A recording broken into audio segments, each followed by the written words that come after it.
Om Sthapakaya cha dharmasya sarvadharmaswarupine avataravarishthaya Ramakrishnaya te namaha Sudismritipurananam alayam karunalayam namami bhagavadpadam shankaram lokashankaram.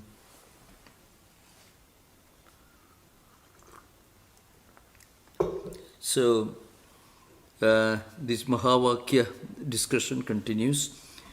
We have to remember these four Mahavakyas called great statements in the four Vedas, found in four Upanishads, each representing one Vedic tradition.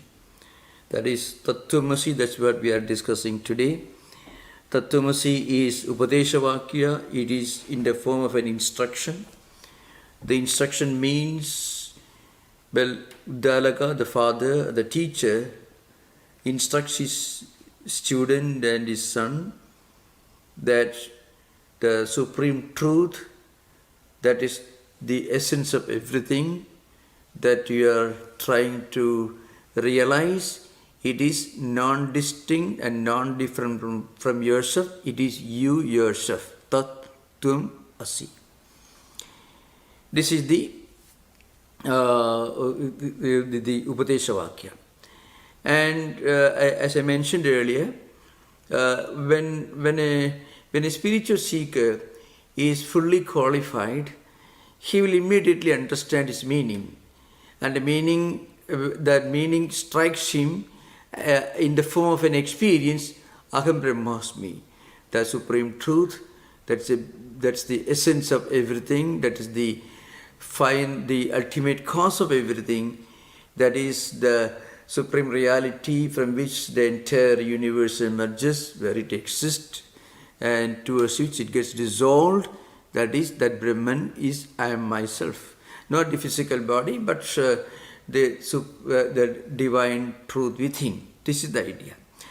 Now, this idea has been repeated 8 times, as I mentioned, in the Chandogya Upanishad, 6th chapter.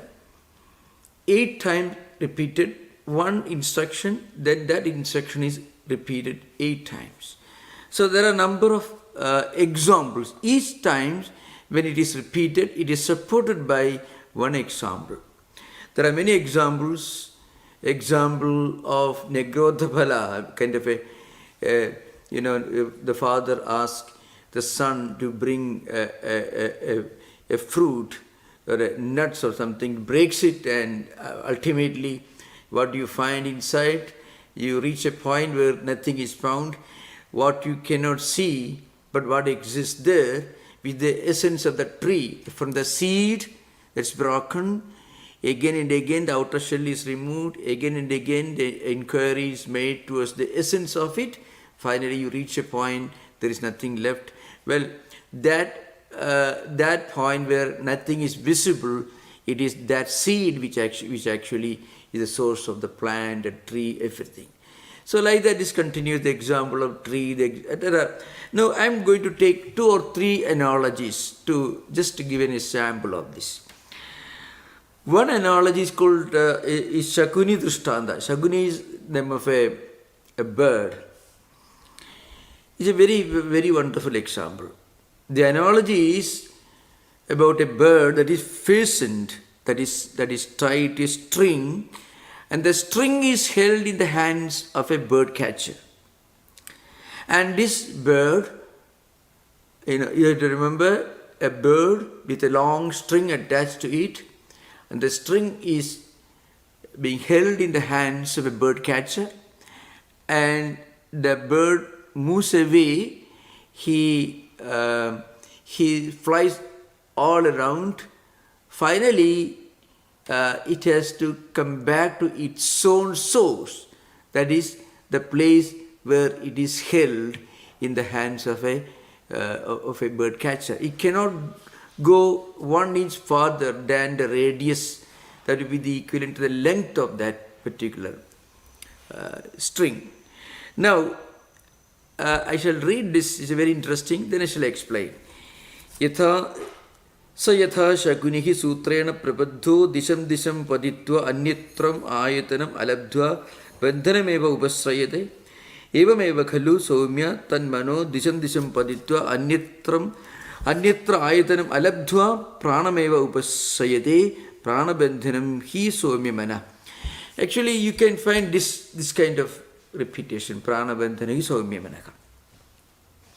Now, the bird has to come back to where it started from. Now, Vedanta tells a human being, it goes through these triple levels of consciousness, the waking state, dream state and deep sleep state. It goes through all sorts of experiences during waking state, painful and also enjoyable experiences, happy and unhappy experiences. And then during dream, the same mind projects different experiences, mostly a repetition of what the person has gone through during the waking state, because there is a great difference between waking state experiences and dream state experiences. At the same time, there is a great similarity, there is a strong point of similarity also. The difference is that in waking state, you take 6 hours to reach New York. In dream state, it takes split second.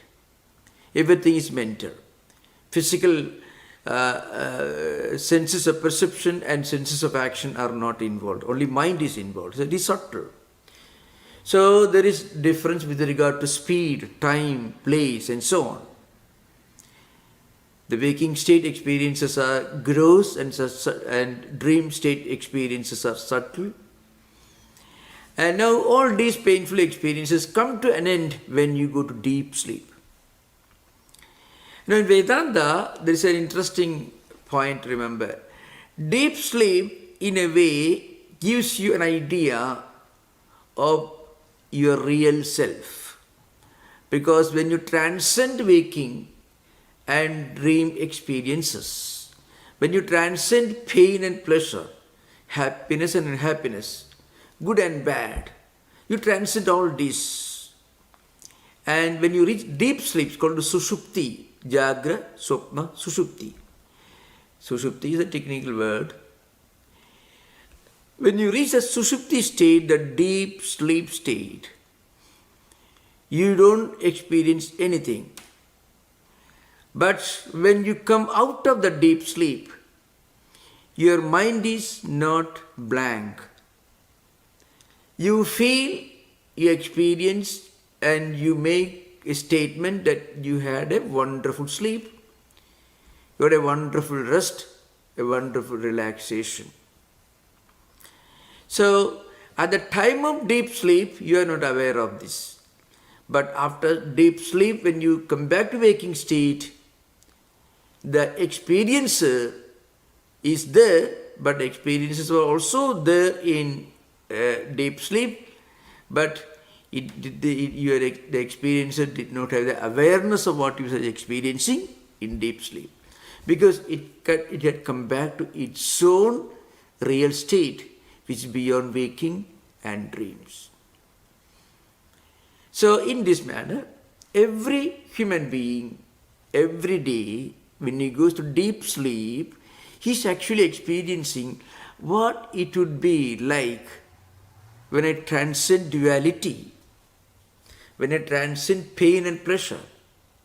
Even if you enjoy something in dream, suppose you have dream, you have a wonderful 18 crores dinner, even that is not a very happy experience compared to the absence of any experience.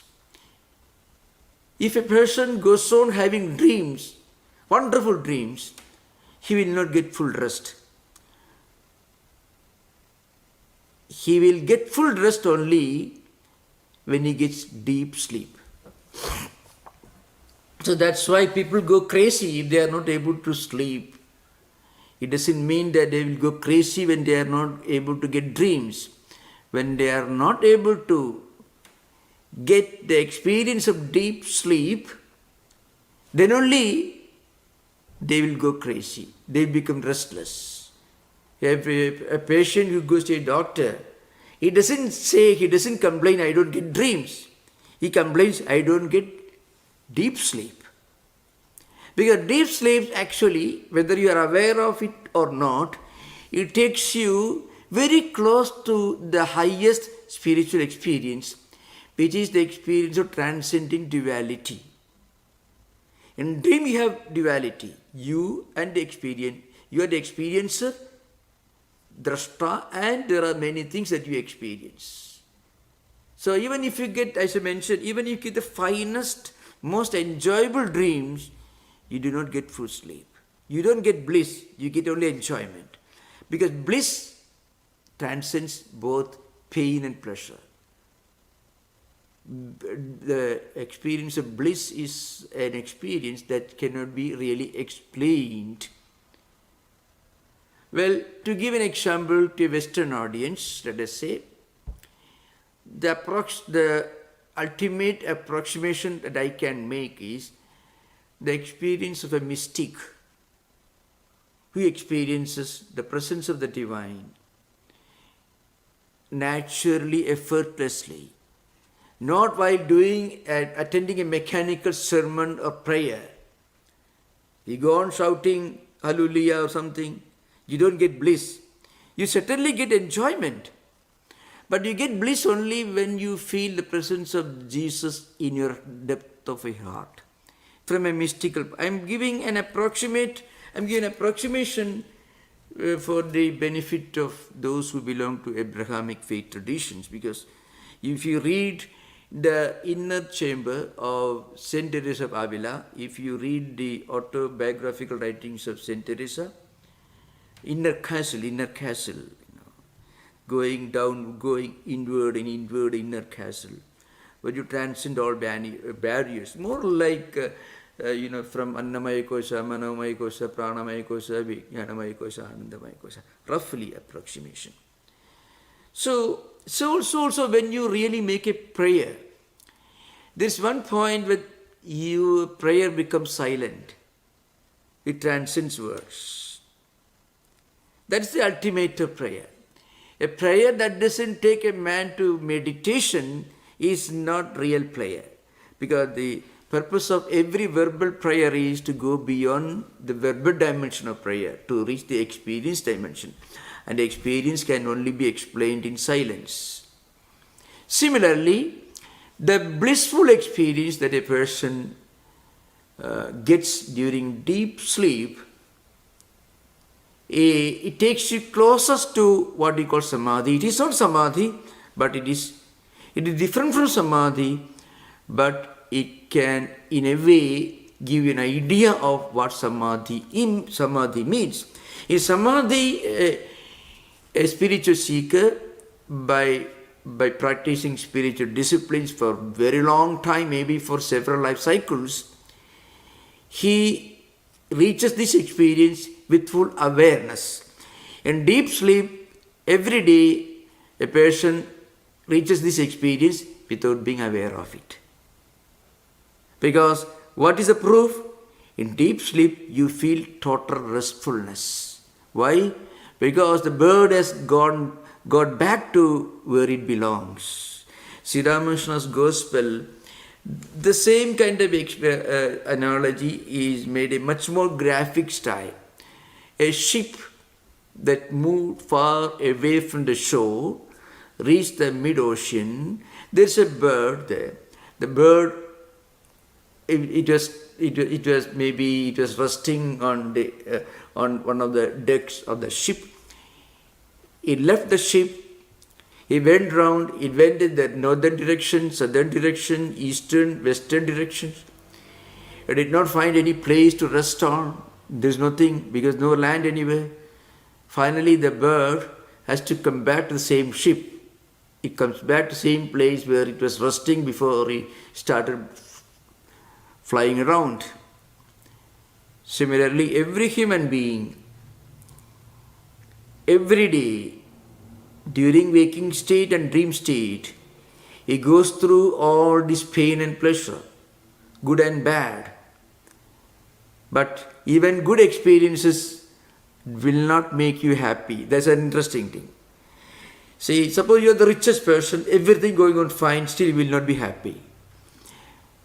As you evolve spiritually, the more you will be convinced of the emptiness of the so-called happy experiences. That's actually a measure of one's spiritual evolution. Buddha was a classic example. There cannot be a better example.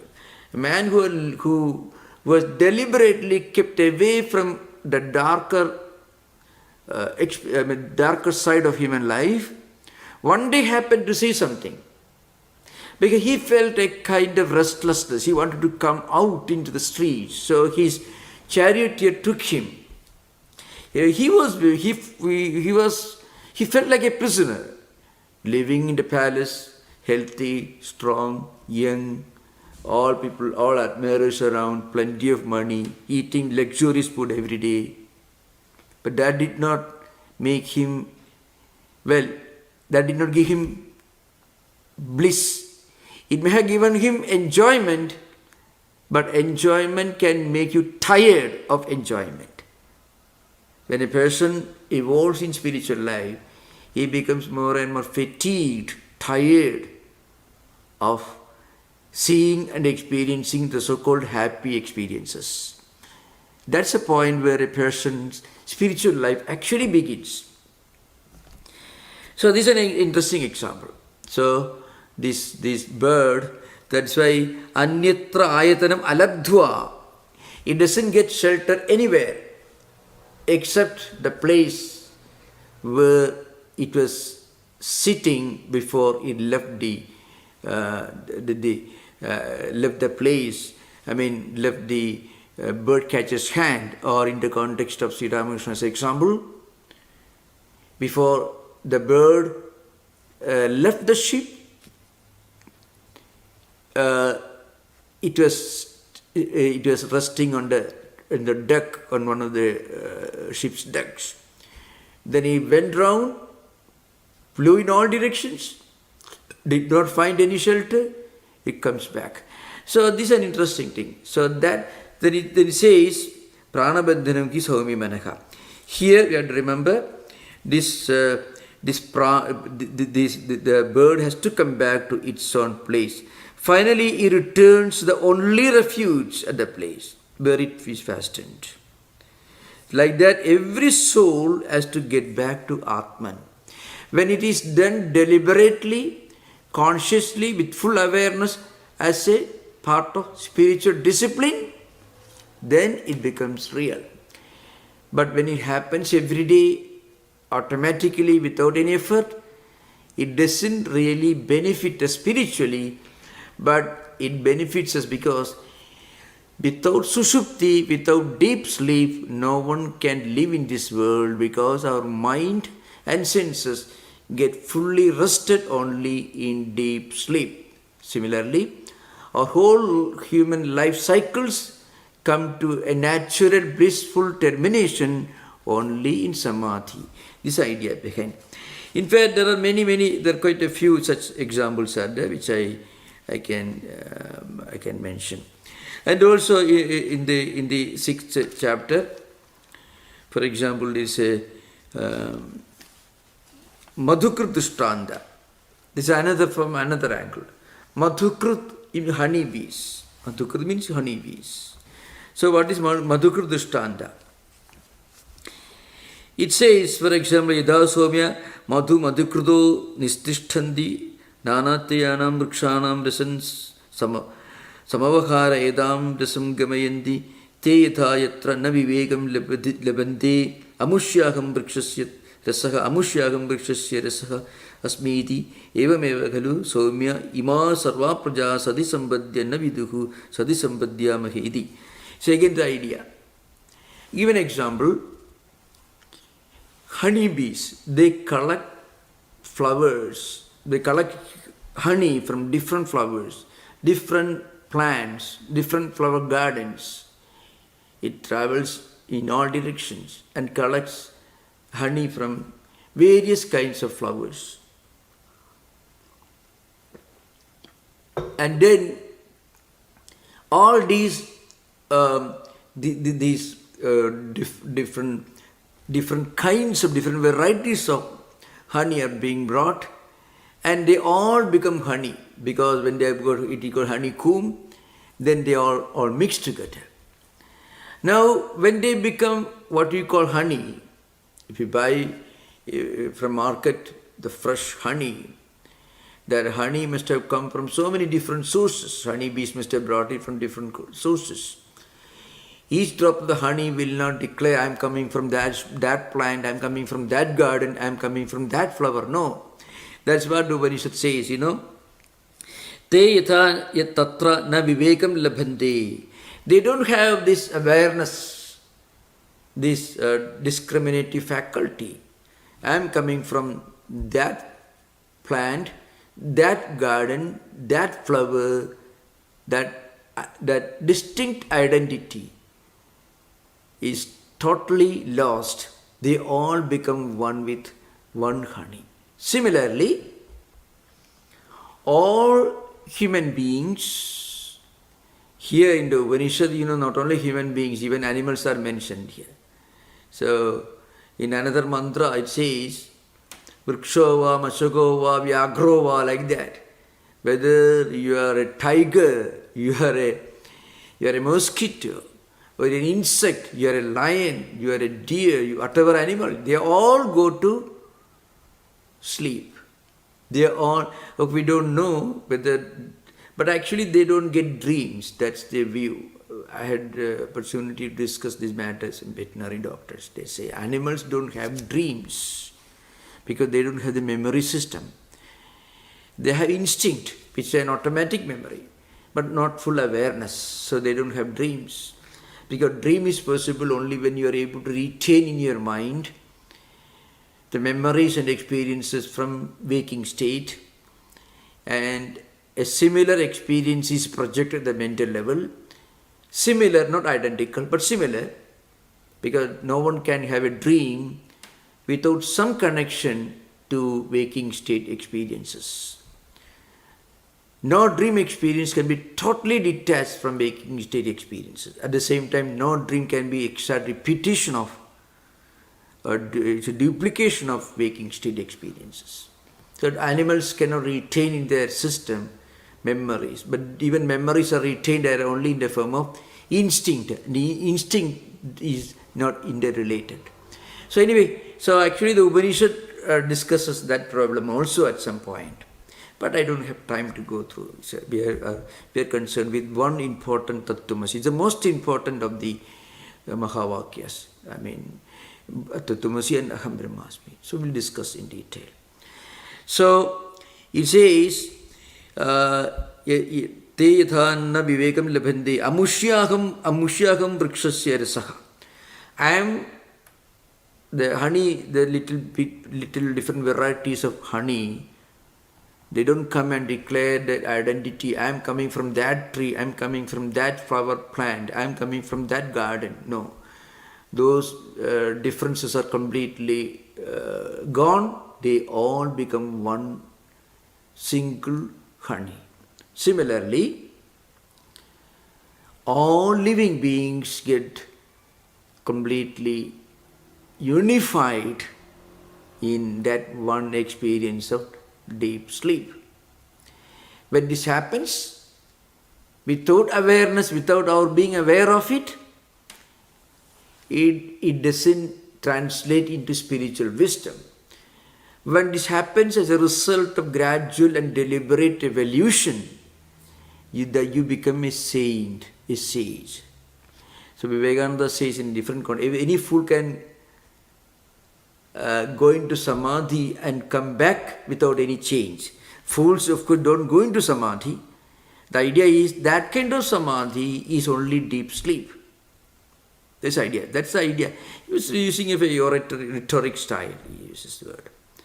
So the point is, I can explain this in the light of another example. Let us say, suppose you want to go to New York to get a work done, to get some business done. In waking state, You buy a ticket, go to the airport, 6 hours flight, you go back, do the business, you come back. Well, that is like just like an experience happening in waking state, in Jagrat state. But suppose somebody puts you in a box, takes you to New York, puts you at the airport, and brings you back. It is as good as not going to New York. It doesn't have any effect. You traveled in a box, you came back in a box, or without being aware of it. You're blindfolded. It doesn't work. When you deliberately do something with full awareness, then it has an effect on your life. Similarly, when an individual practices sadhana satushtaya, nitya nitya vastu vega, ihamutra bhalabhoga viraga, samadhi sarka sambati mumukshutum, a sense of what is absolutely real, what is absolutely unreal, then holding fast to what is real, and then a sense of self-control, self-restraint, sense control, all this, plus a strong urge for liberation. Then feeding our mind with good spiritual food through Sravanam, going deeper into what you study, what you read through Mananam, and then Nididhyasanam. If a person deliberately practices these 7 disciplines, it's just like with full awareness, go and buy a ticket, go to the place, finish your job, finish your business, and coming back. It is just like getting real experience that leads to samadhi. This is the idea behind. That's why in another context, the Upanishad tells you that it's just just like animals, Vyagrova, Mashakova, all these different animals also go into this experience, but they come back, it doesn't make any impact on them. This is the idea behind. Now, we should remember very well what we are discussing. We are discussing the well-known Tattwamasi Mahavakya. Now, I can give you its importance, its spiritual significance. I can explain this in the light of the opposite interpretation by Advaita tradition, Madhva Siddhanta. The Mahavakya, we should remember, Saya Esha Anima Aitadatmyamidam Sarvam Tarsatyam Sa Atma Tattwamasi Shvetaketu. This is the Mahavakya. What it means? The great teacher Uddalaka is telling Shvetaketu, the supreme truth that you are inquiring into, that is you yourself and nobody else. This is the instruction that is given. And again, it is repeated again, that subtle principle, Esha Anima, Aidudatmyamidam Sarvam. And that which is the subtle principle, all that is world as that as a self, means the self of the entire existence is that Atman. The self, the essence, the truth of this world and everything else is that Atman. This subtle principle. That is the ultimate truth. That is the self. Then Tattwamasi, that thou art, that you are. This is the Mahavakya. Tattwamasi, that you are. O Shvetaketu. Shvetaketu, this subtle principle, this ultimate truth, which is the essence of everything, which and again, all these that you find around, the entire existence as this Atman, as its self, as its essence. And that's the only truth, and that is you yourself. This is the Mahavakya. Tat Tvam Asi. This is Mahavakya. Now, It may be very interesting for those who are interested in grammar, This is the Advaita interpretation. Now, this Advaitic interpretation, non-dualistic interpretation, when looked from another angle, it almost comical. There was the greatest dialectician in Madhva tradition was Vyasatirtha. One of the greatest dialecticians India has ever seen during post-Shankarite times. And this magnum opus was Nyayamrutam, which actually incidentally led to the emergence of another great classical magnum opus of Madhusudana Saraswati, known as Advaita Siddhi. The different definitions of Mithyatvam, all these are included. I am not going to those details. You can ask the question during interaction if you are interested. Now, Vyasatirtha, in his Nyayamrutam, which is actually a refutation of Advaita, it is meant to refute non-dualism Advaita. He says this should be read as Atattwamasi. Why? Of course, Vyasatirtha's statement is Adya Khande Swadandra Shanka Anaspada Sushupti Nidarsanena Chadurthe Cha Anyavitirego Kya Ashtame Cha Swadandra Shanka Anaspada Marana Nidarsanena Cha Ishwaradhinatwasya Uktatvat Atat Ityeva Chedo Yuktaha.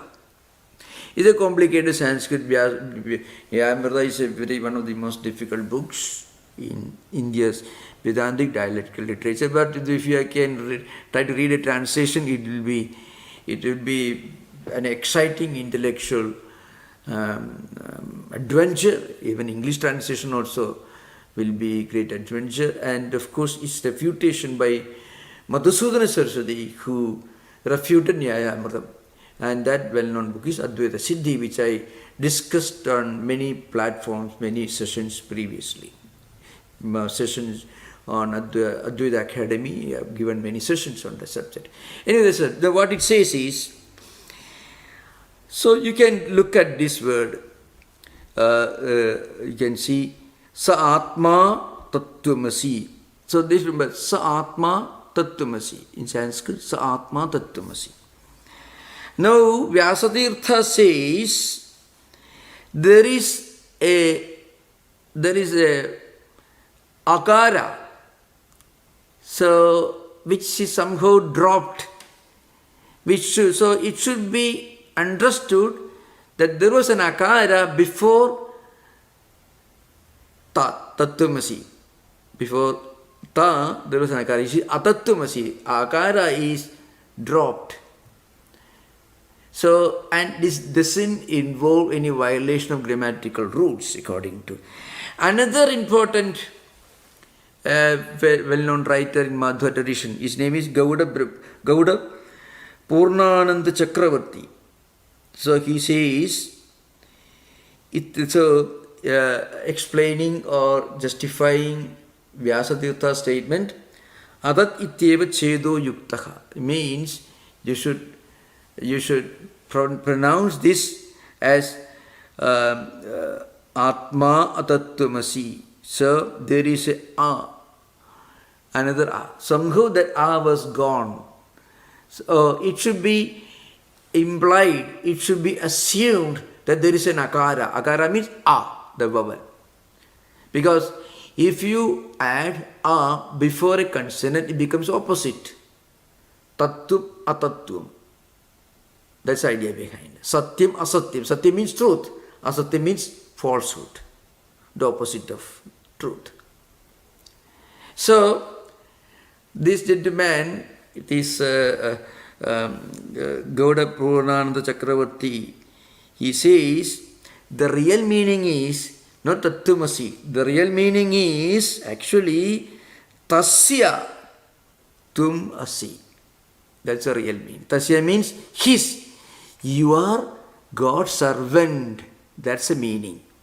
Instead of saying the supreme truth that you are inquiring, it is your own inner self, you should interpret this whole statement as you are the supreme truth, and you are the servant of the supreme truth. So he says the sixth case, that means Shashti Vibhakti, Tasya. Instead of Tat, you should read it Tasya, Tvamasi. Means Tvam, you, Asi means Tasya means his, he capital letter. That means we can say the strong, muscular, uncompromising, monotheistic God who won't brook any nonsense and who won't take no for an answer, who will use his stick the moment you make a mistake. That is the God Upanishad is talking about, not the supreme divine principle that is all pervading. This is the dualistic, the Madhvacharya's interpretation. That's why he says, so Gauda Purananda Chakravarti says, in his view, actually there is what we call a dropping. You may call it illusion. It means you should assume there was a and it is somehow implied but not mentioned. So it means instead of Tattvamasi, it is Tasya Tvam Asi. Means his, you are. Instead of that supreme, that you are, you should read his you are. Means you are God's servant. That should be the interpretation according to the dualistic system. It's a very interesting. Remember, the glory of those times were that they were all intellectually debating and discussing. One pulling in one direction, the other pulling the opposite direction of dualism, from Advaita to Dvaita. So this is just give an example. I mean, the idea. Now, the question arises: if the implication was Tasyattvamasi, his you are, then there was no need for Shvetaketu to request his father, please repeat again. Shvetaketu goes on repeating every now and then, he repeats. Shvetaketu is asking his father to repeat this again. See, Bhuya eva ma bhagavan vijñāpayatu iti. Every time from 9th Khanda onwards, whenever Uddalaka gave this instruction, Tattvamasi, Shvetaketu says, I don't understand, please repeat me. Please repeat this again, once more. Shvetaketu was not hard of hearing because he didn't understand. Naturally, he did not understand. The one I'm meditating on, it is I myself. You go crazy if you imagine that your body is the God whom you are praying to. Totally crazy. But what Uddalaka wanted to make clear was the supreme truth, the divine principle that is all pervading, that is immanent, that is all transcendental. That divine truth is in fact your own inner being. You turn your inquiry inward, you transcend your identity with the body-mind complex, then you find that divine truth is the all-pervading divine principle. This was the real implication. Shvetaketu did not immediately understand. So he went on repeating, Bhuya eva ma bhagavan vijñāpayatu. Please teach me again. Please repeat this again. And every time Uddalaka reinforced each repetition with one or other new illustration. Finally, on the 16th Khanda, Shvetaketu says, all right, now you understand, I am not this body-mind complex. I am that all-pervading divine principle. Not as Shvetaketu the son, Uddalaka's son, but Shvetaketu the Kutastha, the Chaitanya that is present within, that is non-distinct, non-different from Atman, Paramatman, Brahman, this idea behind. So you can imagine to what extent these interesting debates go. It's a very, very, very good illustration which I wanted to explain. Now there is a still more, a little bit of entertainment will not be without its relevance in a discussion like this, One of the most entertaining and one of the most instructive discussion on this, of course there were many debates, Vakyarthas, Shankaracharya himself had a heated debate with Mandana. Mandana was an aged man, an householder, and he was an exponent of one school of Veda, which actually believed that the whole purpose of Vedic literature, Vedic tradition was to go on performing yajnas, yagas, different rituals. That was the real purpose of Vedic literature. This was the view of this Purvamimamsaka. Jaimini was the exponent. Mandana was a great exponent of this system of philosophy, a follower of Jaimini. So Shankaracharya wrote Mandana's guru, Kumarila Bhatta, and taught him the supreme Advaita. By the time Kumarila was about to, his life was coming to an end. So before he breathed his last, before he died, he requested Shankaracharya, please go and teach and defeat my own disciple, who is a cutthroat Mimamsaka. You should convince him about Vedanta. Shankaracharya, as a little boy, he appears in front of Mandana, who was actually performing some Vedic ritual meant for householders. So Mandana begins his discussion. This is a long discussion at the beginning, which I am not going to go into details. Actually, Mandana tried to make fun of Shankaracharya, you shaven-headed fellow, where are you coming from? Kuto Mundi. So it actually means, where is the shaven head coming from? So Shankaracharya twisted the meaning, says that you don't know, the shaven head is coming from the neck. Like that, there is a long discussion going on. Afterwards, Mandana settled down. He became calm and quiet with the intervention of Jaimini, Vyasa, the great ancient sages who appeared before him because of his devotion. Then there is a long discussion. In that discussion, Mandana makes a point. You see, your Brahman is, after all, your Brahman is all pervading. And Aham Brahmasmi, I am the Brahman. And Brahman, this Brahma Sakshatkara, spiritual enlightenment, is not the result of any action. Because any action of ritual, if it produces any spiritual emancipation or any result, any spiritual result, that result will be impermanent because it is the effect of an action. So anything that is the result of an action cannot be permanent.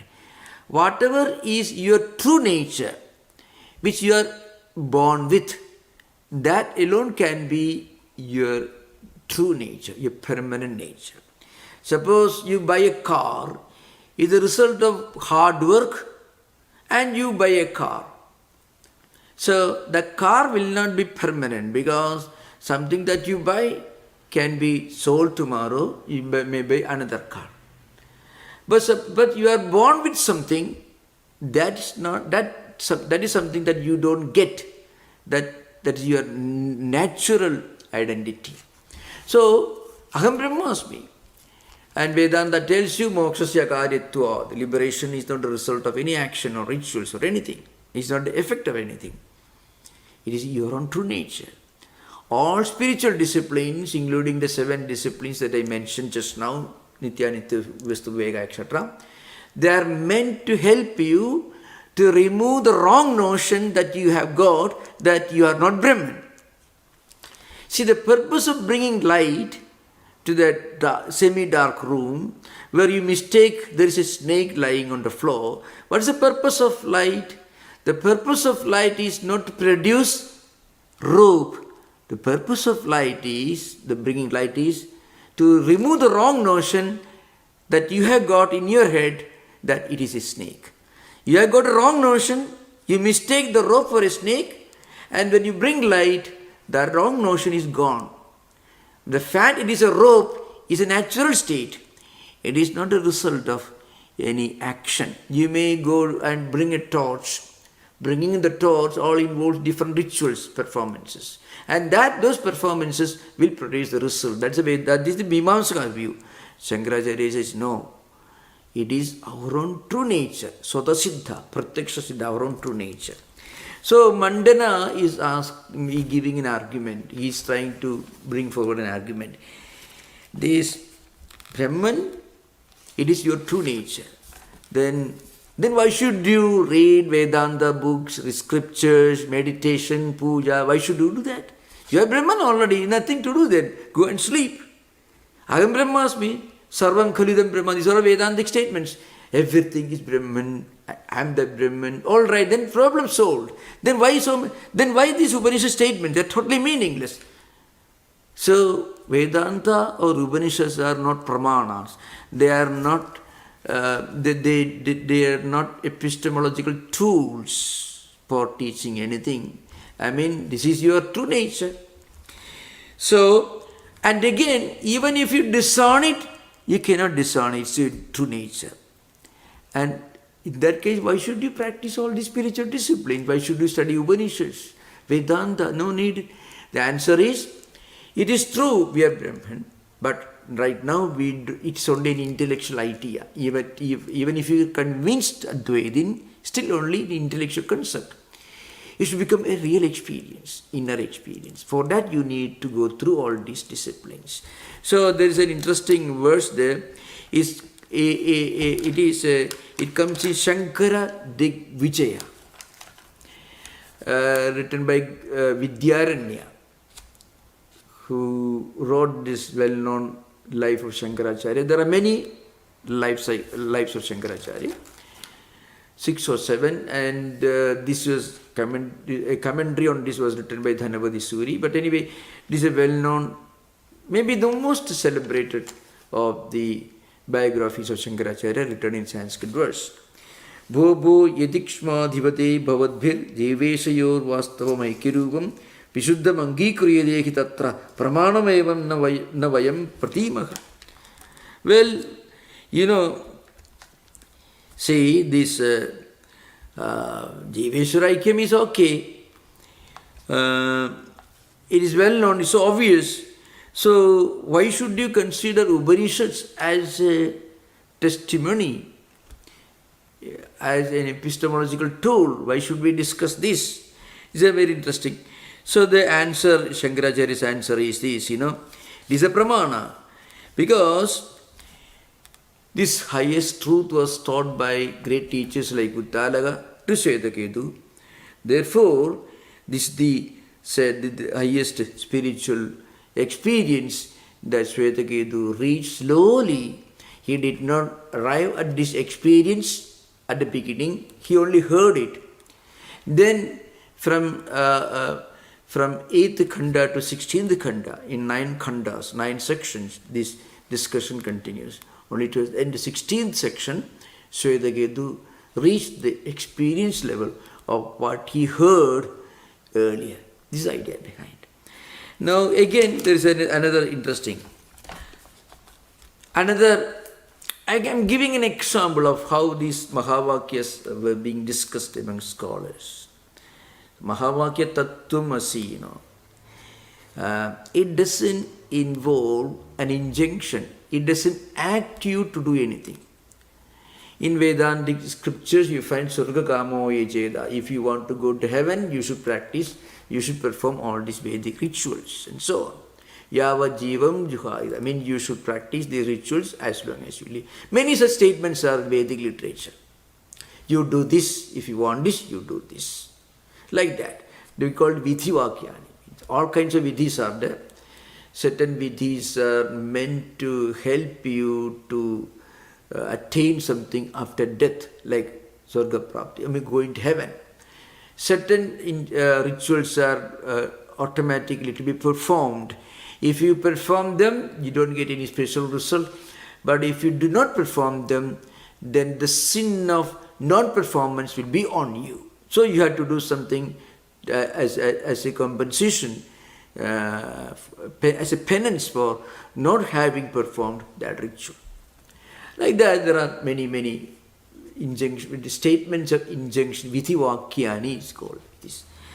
Now Mandana puts forward another argument. He says, in that case, this Tattvamasi, Aham Brahmasmi, all these great Vedantic statements, since they don't specifically mention something, they may be taken to be some kind of an auxiliary statement of a bigger statement or injunction, we call it Vidishesha.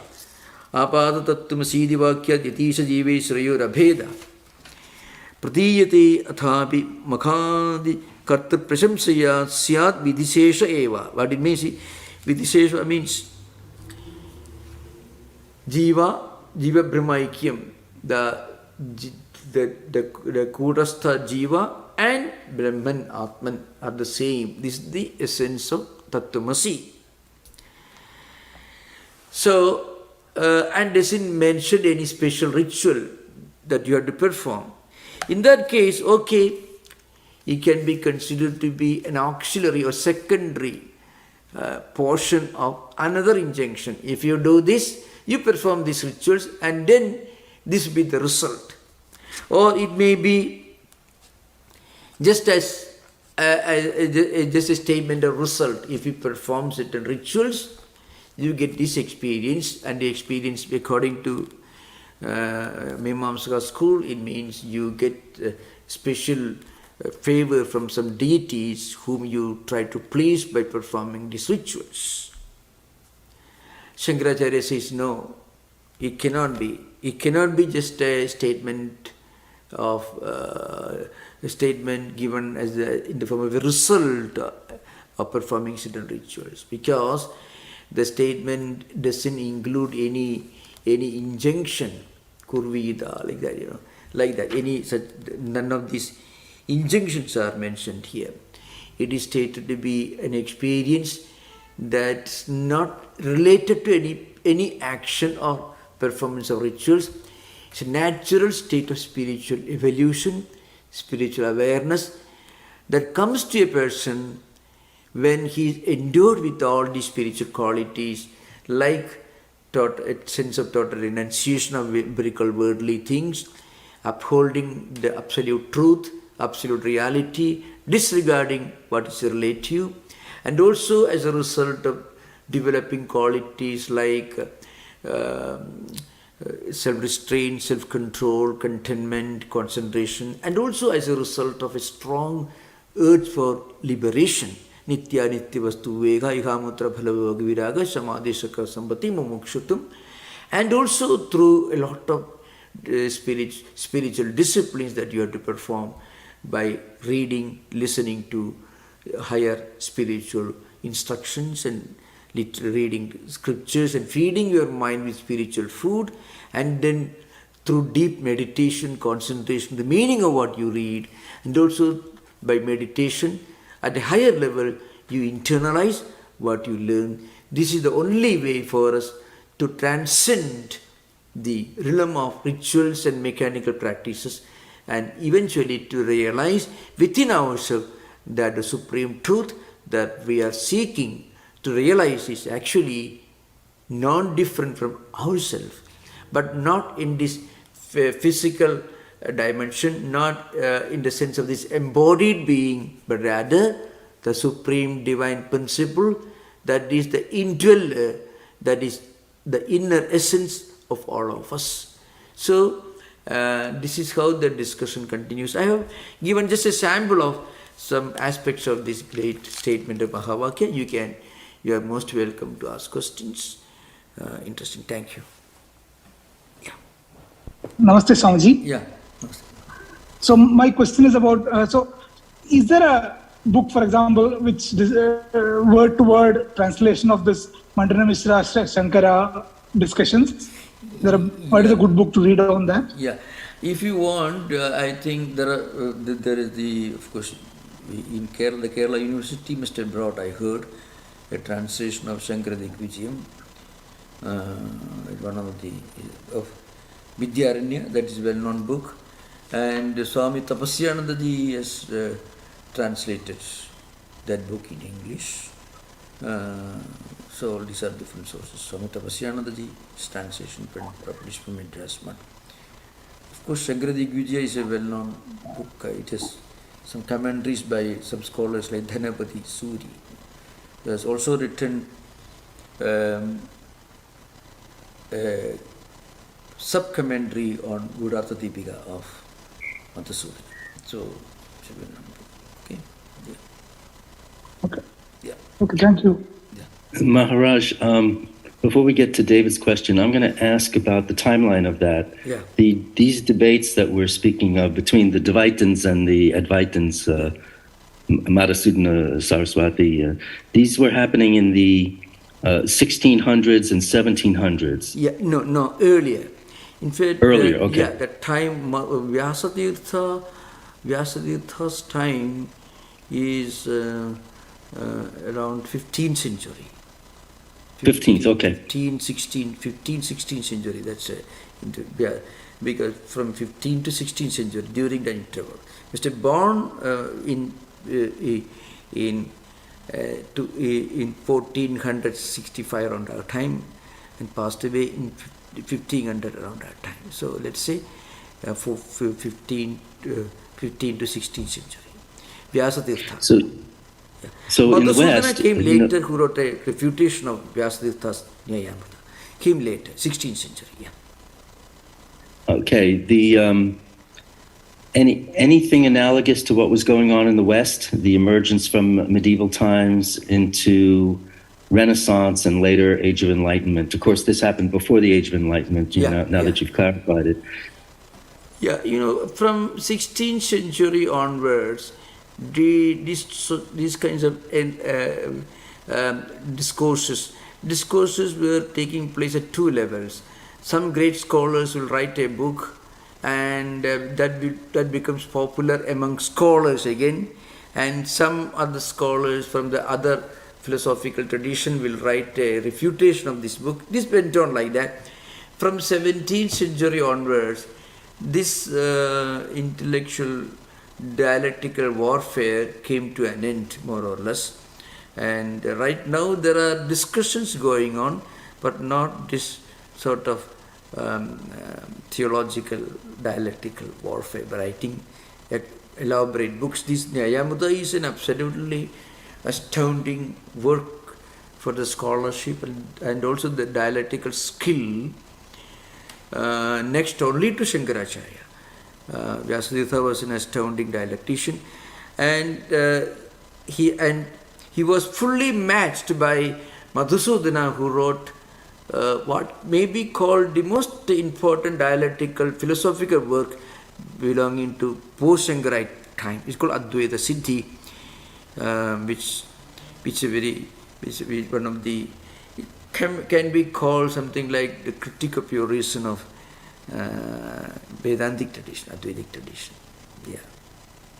This kind of aspirating argument making use of, let us say, actually, in fact, I mentioned this just now. I think I mentioned this Vyasatirtha's quibbling, this very sort of thing, He says, Ityeva chedo atat ityeva chedo yuktaha, means you should split this. It's not tat but atat. But actually there is, but Atma is when you write this called, it can be called, this can be maybe some kind of a savarna dirgha santhi. So the dirgha means savarna dirgha, that means it can be lengthened, the akara can be lengthened, and it is not a violation of grammatical rule. It will be fully permitted, but obviously it's an attempt to use your language skill to twist the real meaning or implication of the statement. But then this was considered to be some kind of a sign of one scholarship, that's the idea behind. So it's called, according to Vyasatirtha, rather according to the other great Dvaita scholar, his name was the Gauda Purnananda Chakravarti, Tattva Muktavali, wrote a famous book. Tattwamukta. So according to him, it's just a case of Savarna Dirgha Sandhi. So you mean if you add one more it becomes long vowel. Savarna Dirgha. Same Sandhi, same Akara becomes longer. So then there is no grammatical problem there. It can be interpreted in that way, but obviously it is wrong because Shvetaketu was a man who had studied Vedas for 12 years and is asking, please, Bhuye eva ma bhagavan vijñāpayatu. Please repeat once more. Shvetaketu was a great scholar himself. He did not understand it. So, and then Uddalaga had to go on repeating with a fresh illustration with each repetition. Then finally, to the end of the 16th chapter only, to the end of the 16th Khanda only, Shvetaketu actually understood the true implication of it. So just for a minute, I can tell you. So, Shvetaketu says at the end, Tasmat Vigaranudadi Kuda, like that. If there's a long statement that to the end of it, Shvetaketu statement which so, na acharyavan purusho veda tasya tavadeva chidam ityupadeshatva. In the discussion it comes, because once you get this realization, you may continue living, but then when at the time of giving up this body, you will naturally reach the highest spiritual liberation, moksha. This idea behind. So even after getting instruction, after all the spiritual disciplines, one gets fully established in that conviction will have its effect, because the moment a person feels that this body that you cared for so much, after all going away right now, so what else have left for me? At that time, this realization will come. Well, I am something much bigger than this body. I am not going to lose anything by giving away, by losing this body. So that's why Videka Mukti comes. Means liberation. So this 15th century versus 14th century. So before that, you had talked about Vajaspati, Misra, etc., who are in 10th century, much earlier than this. So the discussion continued right from Shankara, kind of continuously, Vajaspati Misra was a great commentator who wrote Bhamadi Tiga, which actually a commentary on Brahmasutra Bhashya, Shankaracharya's own Bhashya. He was a great follower of Shankaracharya, Vajaspati. So the timeline you should remember, Vajaspati was more or less a contemporary of Shankaracharya.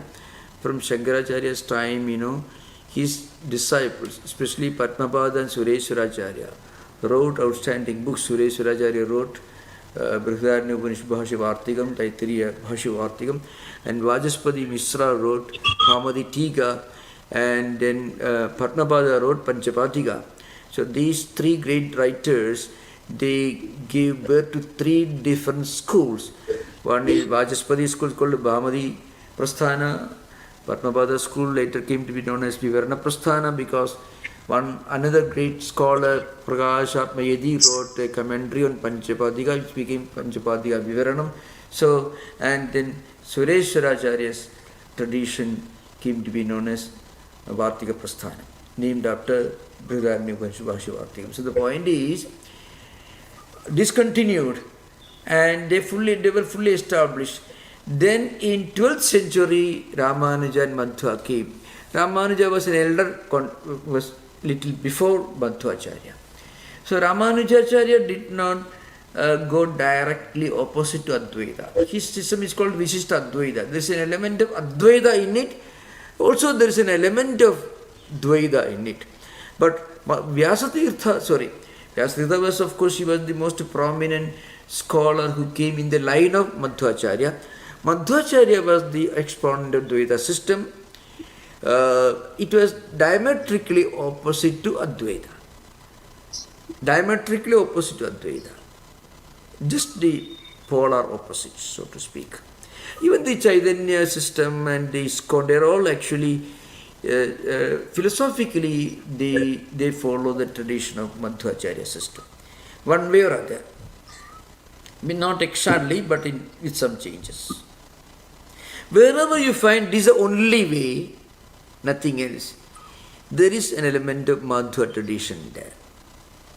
Wherever you find the concept of oneness and unity, all-inclusiveness, this is an element of Advaita in it. That's all. This can be stressed in different angles with different degrees of differences. Right? Swami, Yeah. my question is, I'm sure it's a common question, is if because we are ignorant, that means that if it's our true nature, it means we forgot our true nature. What's to make us so we won't forget it again, even after we are illumined? Yeah, true. Yeah, no, when we actually get back to our true awareness of our true nature, as a concept, it may be lost, but it would still produce some result. If we reach the experience dimension of this concept, this spiritual, this Advaitic truth, then we will never forget it. So, in Shankaracharya's commentary, he says, a king in his court is like a liberated soul. Now, a king, when suppose he is an expert in flute game. So, now, if he is playing on his own flute or giving a musical performance in his own court, he is not concerned about that. He is not expected to please anyone. But suppose he invites a professional singer, medieval times, let us say, in ancient times, and the professional singer, if he doesn't perform up to the king's expectation, he may lose his head in ancient times. Now, the difference between a Jivan Mukta, a liberated soul, who have reached the experience level of Advaita Anubhuti, Advaita experience, and others is this. Once you have reached this experience dimension of Advaita Anubhuti, you have realized that you are something other than this body mind complex. As become an experience, you never lose it. You live in this world, but you'll be doing things as a king is playing on his flute in his own court.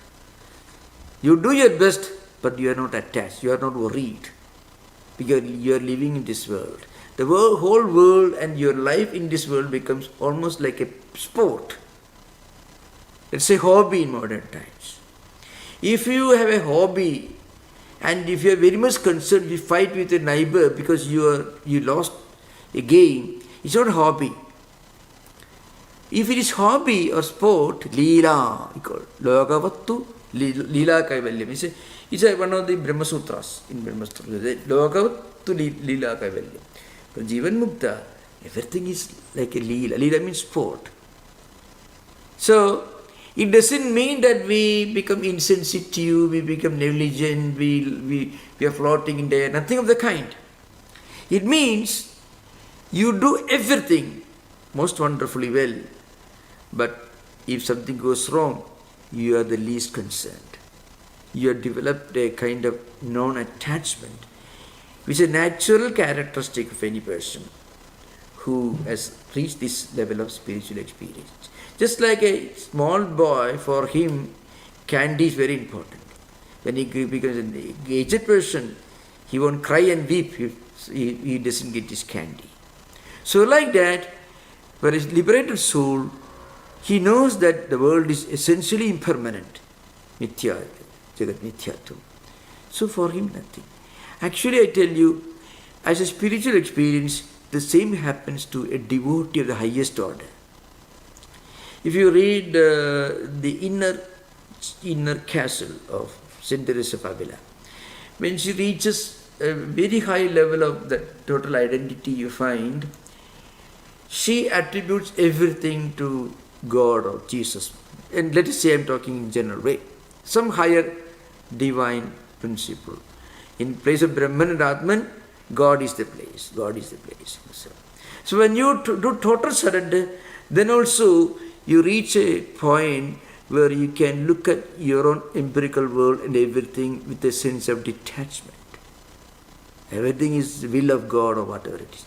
There also, when you say it's all will of God, it's only another expression of this idea of detachment or non-attachment. That's the idea behind. Similarly, when you know this world, everything is impermanent, mithya, then also you feel the same feeling of non-attachment. The same highest devotion, at the most highest mystical level, the highest Advaita experience are the same, only at the experience level, not elsewhere. This, you know who said this? Shankaracharya himself says.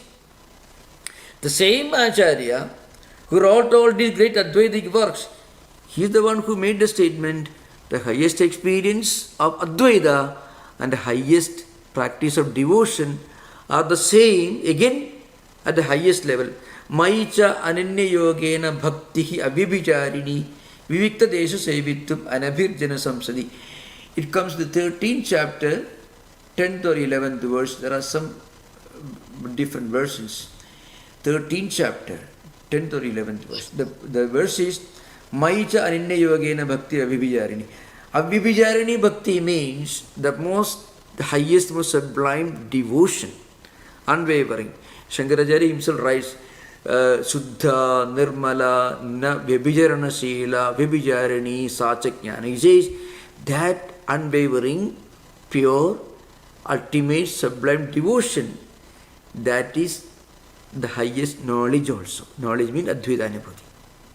In what book, Swami? In what book is that, Swami? Bhagavad Gita. Bhagavad Gita. The verse, you can, if you go to Swami Tattwamayanandaji's book, it contains in Roman letters, so you can easily, 13th chapter, 11th or 10th verse, there is some difference. Maicha ananya yogena bhaktihi abhijarini. The theme of this verse is the highest sublime, the most sublime, unwavering, pure devotion. And that and Advaita experience are the same. Now the point is, unfortunately Ramanujan and Madhvacharya could not, they may not have read Gita Bhashya. The main problem is, in those days there was a lot of dogmatic dialectical debates taking place. So they were all great men. All these acharyas were great men. But frequently, dogmatism comes into full play when you come to this, you think that, well, I am wrong, you are right, still I will hold my own view. It's good dogma. I understand that you are right and I am wrong, still I hold my own view. So that is called dogma. When dogmatism comes, it doesn't work. As Vivekananda says in modern times, Swami Vivekananda said that we are traveling from Dvaita to Advaita through Visishta Advaita.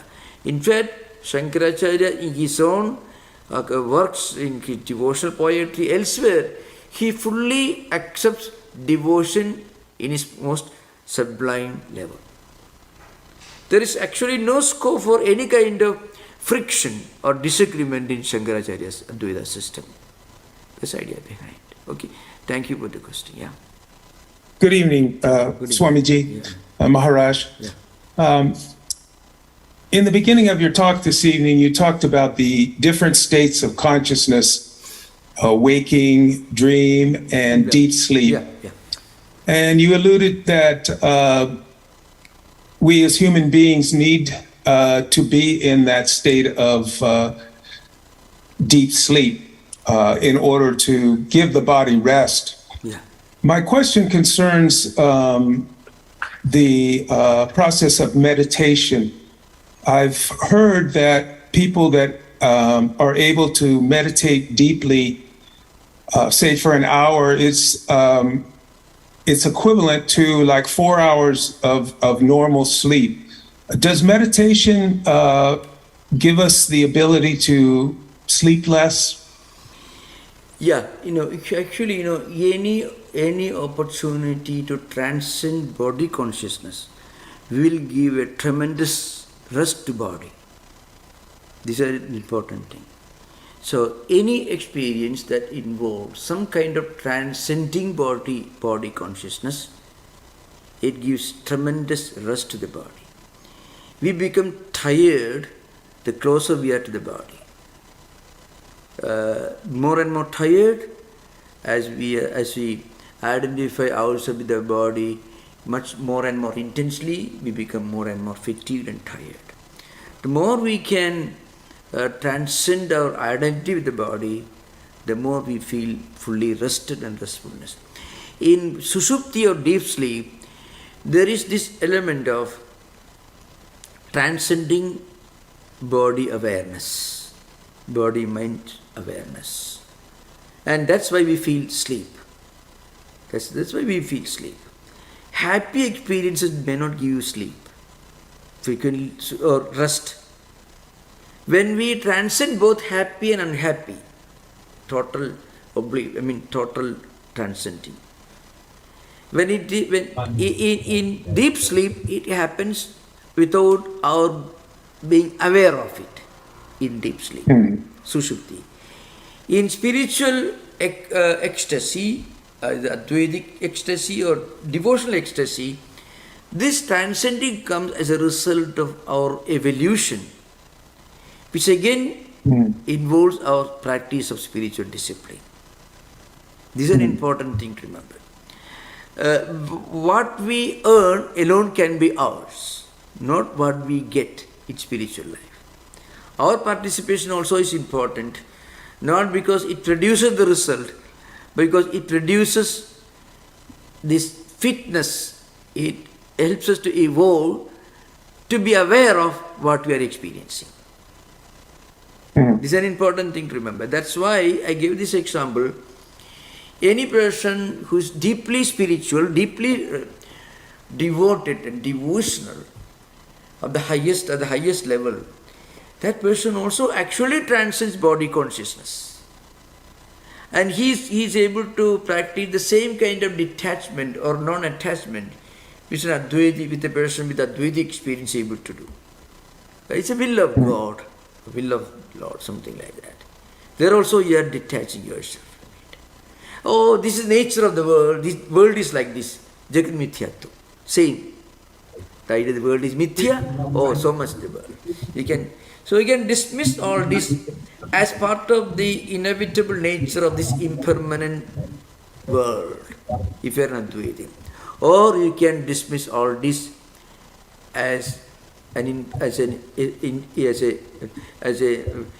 inevitable experience that comes as a result of the will of God, something like that. There also you are detaching yourself from it. A bhakta, a devotee can do that. Advaitin also can do that. And this Shankaracharya himself says. So there is no scope for any conflict. People who don't read Shankaracharya's books, they fight with him. Fortunately, they don't know Sanskrit and they mostly study with the help of mistranslations. It's just like computer science or medicine engineering. This is science only. I can tell you, if somebody gets a degree from a university specializing on Immanuel Kant, he'll be allowed to teach in a university. But the modern computer vloggers will not be permitted to teach in Harvard or Oxford. You need to go to another university of the same type to get a PhD to be able to teach. But the point is, in modern times, any fellow can talk about Advaita. He may introduce himself to be a specialist on engineering and he will start talking on medicine. Suppose an engineer approaches you, come on Mr. Bark, I am going to perform a surgery on you. You run away from him, you know. For your life, you go away from it. That is what is happening in modern world. And this is happening in India also. And sometimes even those who are supposed to be monks, they also do the same, unfortunately. This nature of the world. No problem. Okay. So when a doctor, when an engineer comes and tells you, Mr. Mark, I'm going to perform a surgery on you, you run away from him. Like that, people without any proper training in Vedanta, which you receive from another Vedantic teacher, traditional teacher, you listen to him, but you should also give as much value as that person deserves. Not more, not less. Yeah. Got it. Thank you. I can give this discussion will have a fun, wonderful, fitting conclusion. Some years ago, there was an article. If I'm right, it was I'm not sure if it was published in the Global Vedanta, which is one of our Vedanta Society's journal. It also has got a lot of humorous, funny articles, a lot of jokes also. So well known for that. One American author was writing, he had written an article, and he was actually making fun of some of the Neo-Vedantins who will tell you, you do this and you get Kundalini. You do this, you can become a yogi. 3 things you do, your Kundalini will reach, or you will you become Advaita, you become liberated. So an American author, I just long ago, he says, not so fast, O enlightened one. This was the title of the article. Not so fast. He was giving some methods for fast evolution. I mean, how to raise your Kundalini. It's kind of fast food, something like that. So the American author, that a very interesting article. In a way, it is very profound and very relevant. Not so fast, O enlightened one, enlightened. That is the title of the article. This is becoming fashion. So, Vedanta, if you study from a traditional teacher, you will have absolutely no doubt about it. And if you don't study from a traditional teacher, then you have no end to your problems. That's all. No end to problem. Thank you so much. Thank you. Okay. Om Shanti Shanti Shanti Harihi Om Tat Sat Sri Ramakrishna Arpanamastu.